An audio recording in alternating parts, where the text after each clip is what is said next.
What is going on, everyone? Welcome back to the channel, Connor on Chain. So we're going to cover a few things today, from majors, stuff that I normally cover, some coins you should be looking to allocate into if we do get some sort of dip, and then we'll cover a lot of micro caps, different narratives that I'm looking in the market right now, different things that I'm paying attention to. So let's get into it. I'm going to try to make this a shorter video because a lot of times I like to ramble talking about different things, but we'll just cut to the chase with the whole video here. So, number one, guys, majors. So, with ETH, things have been looking very good. ETH looks really good. It has now made higher time frame structure, flipped bullish. We've held structure from the downside in a bullish manner for a while. We've broken the structure to the upside. This to me is indicating very clear bullish structure aiming to form, which in turn should lead, aside from maybe a dip, should lead ETH to going back up anywhere from 44, 46, maybe in the coming days to maybe a week or so. So again, aside from a dip here, I think this is looking good. Same, Bitcoin looks a lot better structurally too. The main thing to be watching for is we do have a futures gap here, which I definitely think it's got to be filled. No telling exactly when. We could go up to 44, dump again, and then just blast off. Or we could just pull back anytime soon, literally in the next 24 hours. I'm expecting a pullback. I do not think ETH is just going to start, going on this, super large run like that, straight up. So aside from that, I think if we do get a dip, these are the coins that I'm looking to buy as far as high caps. And then, like I said, we'll get into micro caps. So even ETH legitimately could be a solid long, anywhere from 39-ish region, I would think. But the main coins, guys, BitTensor, still a powerhouse, still been killing it. I do want to see eventually this to reclaim $500 or so. I think anything underneath that is a discount. Sorry, there's someone cutting grass or something right now. Hyperliquid is another one that I've been watching for a long time. This initially I've been waiting for a dip. Obviously it dipped for a month and I didn't jump in. Waiting for a dip though into my entry, into the support range I've had for a very long time. Aside from that scam wick that happened, I've been waiting for it to chop and accumulate down here, which obviously it did not. So this is something where eventually now structure's broken bullish. I want to see a pullback on it. And if and when, we chop, we bounce, build more bullish structure, and we probably just continue higher. Hype is a powerhouse. I've been liking Hyperliquid just as much as I like BitTensor now. But again, I do not have exposure to Hype right now. I am fully exposed to BitTensor though. Pump has been doing very well. This I do want to see a dip at some point. Virtual too, I do think is going to pull back a little bit. But my first points of interest on Virtual is going to be around 250, which is its local high from, back in May. So that's going to be the first area I look to either take some profits, start looking to maybe even, taking initials out, waiting for it to dip. I do not think it's just going to blow right past that. So that's what I'm looking at for Virtual. Reason why I like it though is because it seems like whatever meta is trending, virtual agents are always part of the equation. I don't care what it is. Mainly though on base, obviously. But virtual agents are always part of the equation, and they are also aiming to pivot in a couple ways into robotics, which robotics, if you guys know or you don't, I've been very bullish on it as a narrative.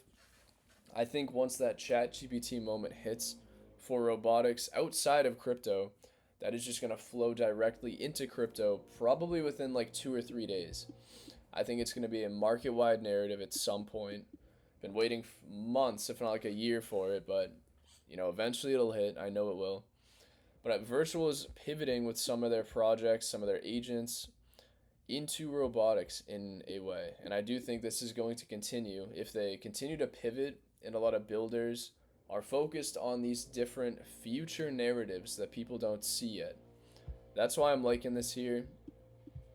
So yeah, I think for a little while it's probably gonna chop. I wouldn't expect it to just continue pumping, even though in the past it ran up like crazy. But that's what I'm watching for virtual here, and Zora as well is still very bullish on Zora right now. I do want to see it dump though. I think this structure to me is very bearish. Technically it's accumulating, but I think most people are waiting for a dump to actually accumulate again. So, and with the amount of wicks on a daily is insane.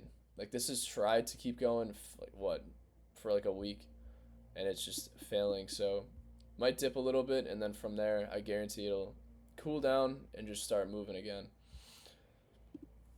Outside of that, though, yeah, Bitcoin, same thing. Might need a little pullback in the short term.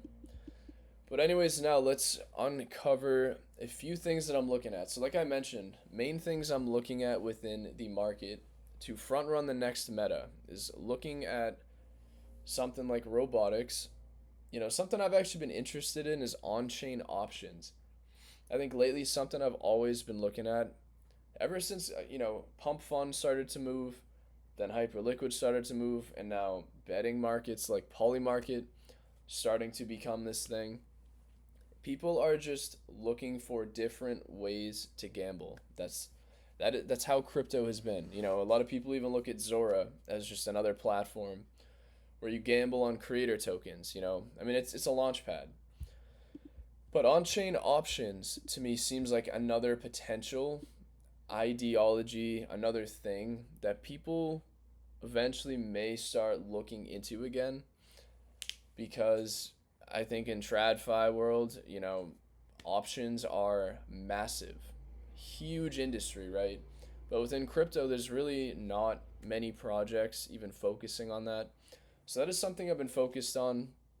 On-chain options a little bit. I think it's kind of cool. In a way, I feel like there's a couple platforms out that operate similarly to how a prediction market would in a sense of how their platform works. But definitely, I think still something to pay attention to. On-chain options, robotics. We got even like this X402 type narrative right now is obviously getting a lot of traction, but there's 8004 or ERC 8004. That is another piece of it that I think a lot of people are kind of fading as well. I think some of those might get a little traction going forward as well. But mainly, too, I've now just been researching new coins in completely different narratives. Aside from those, lots of new coins that have been launching left and right in the market. And, a good way for many of you guys, if you want to start looking, researching for, a lot of new coins that are launching.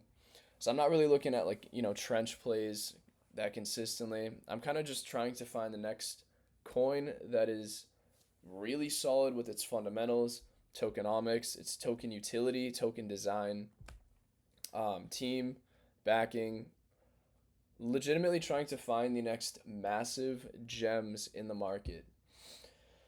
And like I'll give you guys an example. There's a coin called SETA. Um, Initially, I brought this up and dove into this back when this was literally at like 3 to 4 cents. I can't believe that we have faded this. I've been super butthurt about it, even though I got to get over it. Shit happens like this every week in the market. But thing with this is SETA's tokenomics are actually pretty interesting. It's not fully diluted, but the dilution is very good. Main thing with it is it comes down to API calls. So they have API calls in which every single time an API is called for any of their integrations, SETA token is actually burned, and it's been getting a ton of traction because this is an oracle that was, initially was like 20 million in market cap before, upwards 30, 40 million, now at 120.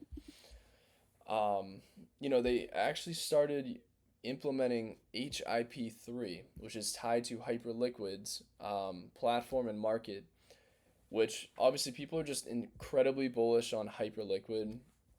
And the fact is that if they can just continue to burn a ton of SETA tokens through this Oracle mechanism, this burning mechanism. That is why SITA has been running. And like I said, I saw this like a long time ago, but yet somehow I doubt myself and my own conviction sometimes. It's crazy.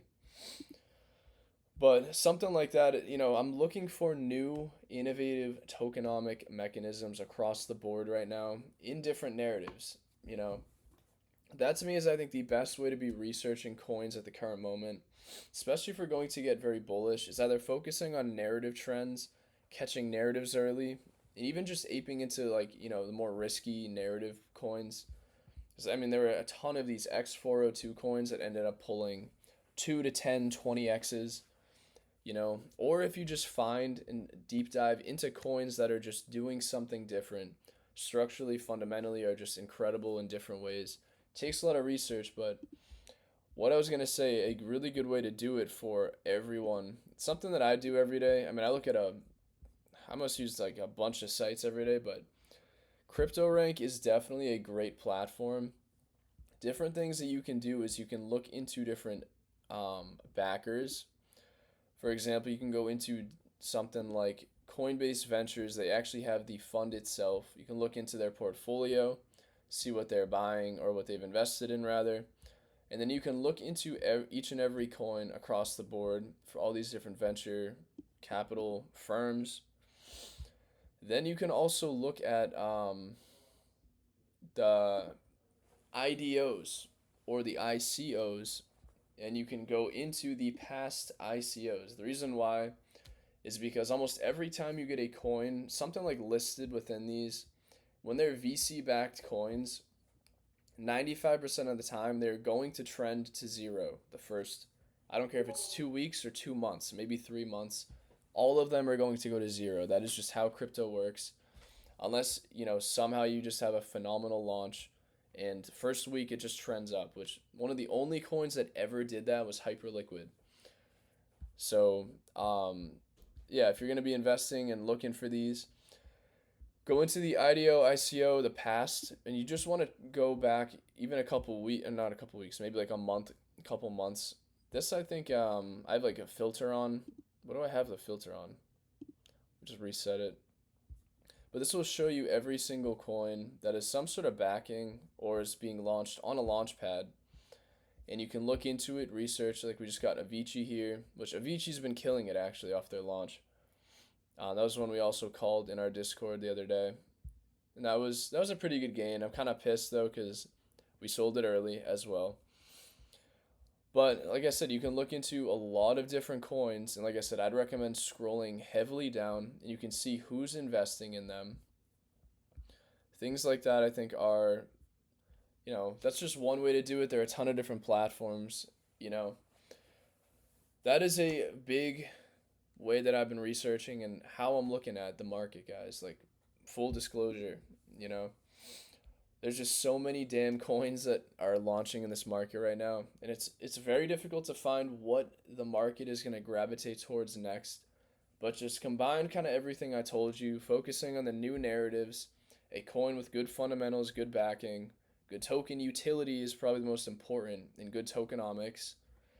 And to make sure the chart is kind of dead. It's not something that just launched 2 days ago with heavy backing, or if it's a new stealth launch on ETH mainnet or fucking Sol base, just make sure you're not make sure it's not like some super sketchy, future rug, because most stealth launches are not going to be very successful. But if they fit a good narrative and have, good team and they're very active, especially on Twitter, stuff like that, that's going to be key. So free alpha on a lot of different stuff right there. But that's kind of just how I've been looking at the market lately, guys. And that's what I recommend many of you do as well if you're researching new gems. But outside of that, yeah, it seems like we're still just slowly cooking here. But yeah, that's what I wanted to show you guys. I was going to cover some micro caps, but I might save it for another video. And I appreciate you guys watching. I will see you in the next one. Thanks.